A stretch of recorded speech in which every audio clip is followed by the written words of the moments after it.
I'm Joe Wren, spelled W-R-E-N. I'm the police chief for the city of Placerville.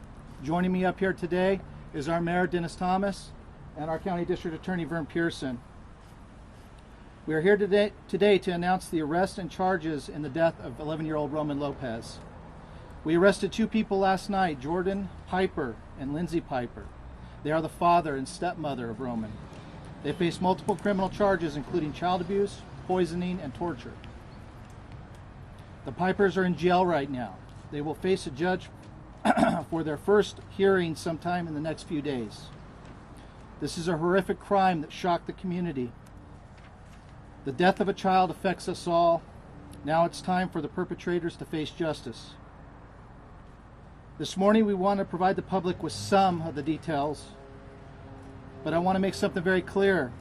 We're not able to give you all of the details because this is still an ongoing investigation and we are determined not to jeopardize the case.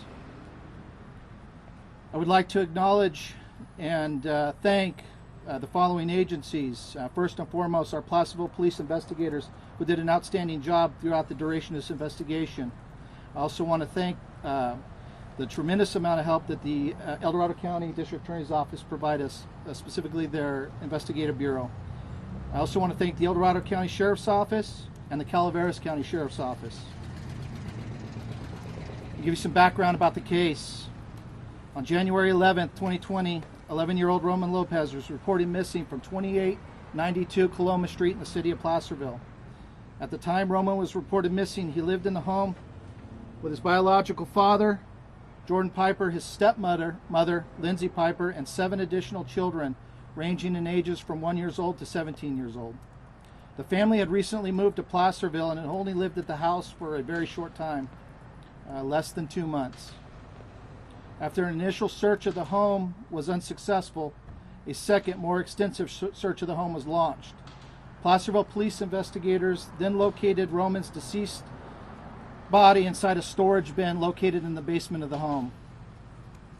An investigation into the death of Roman commenced using all available resources. Personnel from the Placerville Police Department and El Dorado County District Attorney's Office worked non-stop to determine what happened at the time of Roman's death.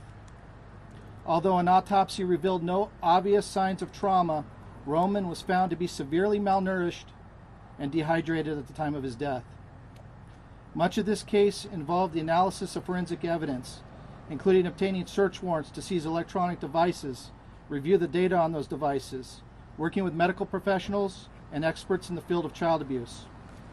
Adding to the complexity of this case was how often the family had moved and the various agencies they had encountered along the way. The combined investigative team contacted multiple agencies in another state, including Child Protective Services, medical providers, law enforcement, and the courts. After a thorough investigation of the facts in the case, the El Dorado County District Attorney's Office has decided to file the charges against Jordan Piper and Lindsay Piper, including violations of child abuse, likely to cause great bodily injury or death, the crime of torture. Furthermore, Jordan Piper was charged with a violation of failure to provide for a child, and Lindsay Piper was also charged with a violation of poisoning. The Placerville Police Department and El Dorado County District Attorney's Office would like to thank Roman's loved ones. They never lost confidence in our ability as an investigative team to leave no questions unanswered. Our hearts will ever be with them all. We understand this case brings many questions and emotions within our community, but our commitment to conduct a thorough investigation has never stopped. And with that, I'd like to invite Mayor Thomas to come up and speak a few words on behalf of the Placerville community.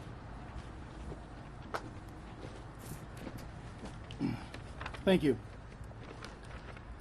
As I took over mayor this January, the number one issue on the previous Mayor Saragosa's mind was to see this through. Unfortunately, we both knew that there was not much either one of us could do, as we both knew the Placerville PD and its investigators were doing everything in their power to solve this. The hearts and soul of our community was broken a little over a year ago, and when we learned of Roman's death. We mourned the loss of a tender soul at such a young age. Our community has been impatiently waiting for this day. No one wants to hear we cannot give information regarding an ongoing investigation. To hear we are working on it just seems not enough. I know that this has weighed heavy on the hearts of our police force and our chief. The chief and I have had many conversations regarding this investigation, and I often was told the same thing: we are working hard on it. As I looked into his eyes, I knew he was telling me of the truth. And as he looked into mine, he knew I was frustrated and expressing the frustration of our community. It is with much gratitude that I am here to thank the many individuals, Lieutenant Godow, and our partner agencies that assisted our police force in getting us here. And I know that this time, it is time to let our justice systems take its course in finding justice for Roman. Thank you.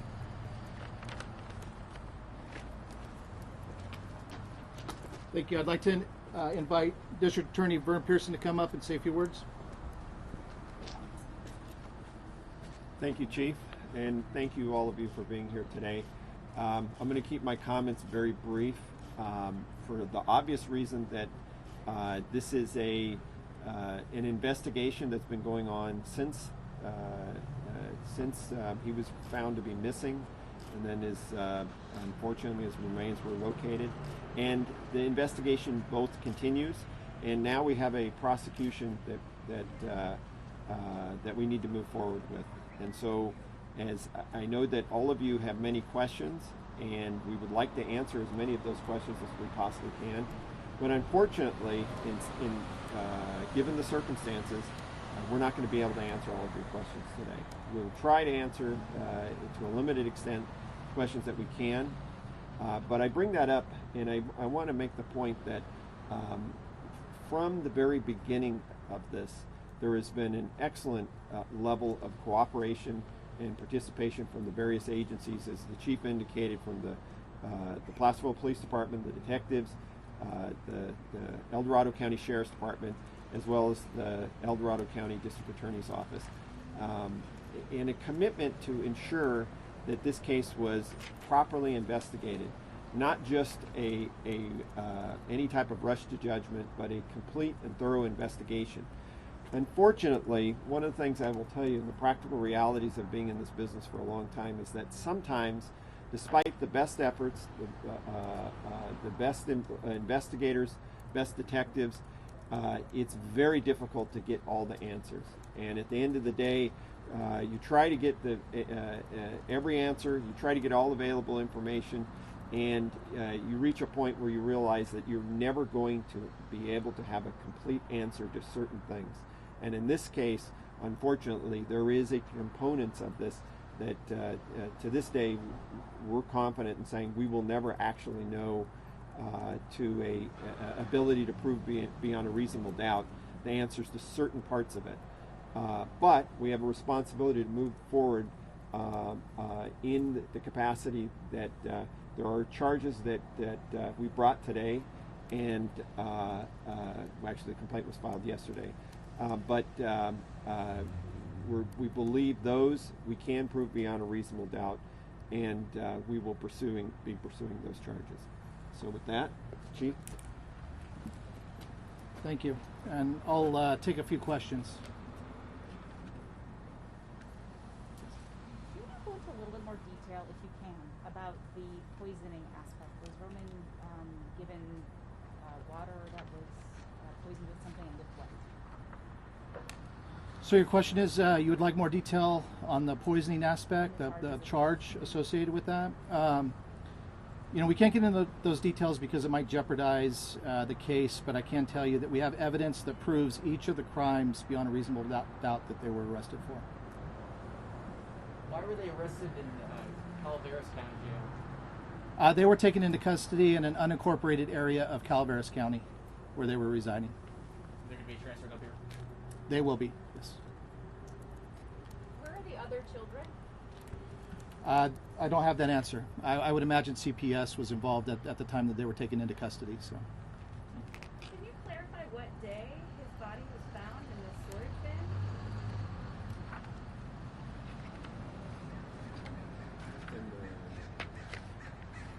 The 11th? And the 11th, of 2020. yes. Why did it take you a year to get this information out to the public? There were certain aspects of where he was located and the manner in which he was located that we didn't want to push that out to the public at the time. We wanted to keep that confined to the investigative team. You know, we were looking for answers, and each answer we obtained oftentimes produced several other questions that required answers as well. So a lot of that information was kept confidential for the integrity of the investigation, and it can't be lost on people that this is a case involving a juvenile. So there's a lot of that information that we won't release to the public. So was there a certain amount of information yesterday that led you to finally be able to make this arrest? What was that brought you here? A meeting with the district attorney's office, presenting the case to them, and a discussion amongst the investigative team to determine that there was enough facts available to support the charges, a successful prosecution of the charges in which they were arrested for. One more? Talk all about what you learned from the prior agencies. You said you talked to a lot of agencies before this happened here in Placerville. What they told you about the father and stepmother? That stuff is contained within the investigative report. I know there's been some conversation. Exactly what that is, I don't feel comfortable providing that to you right now, mostly because I don't have the definitive information that you may be looking for. I know we did talk to a lot of agencies outside of our local area, which, when we circle back to the question that's often asked of us, why it took so long, there was a lot of coordination that needed to be conducted between our local agencies that were investigating the case and agencies not only outside of our county, but oftentimes outside of our state as well. So, When the Pipers were taken into custody, were they cooperative, and have they been cooperating since then? yeah, they were taken into custody without incident. There were no statements taken at the time that they were arrested.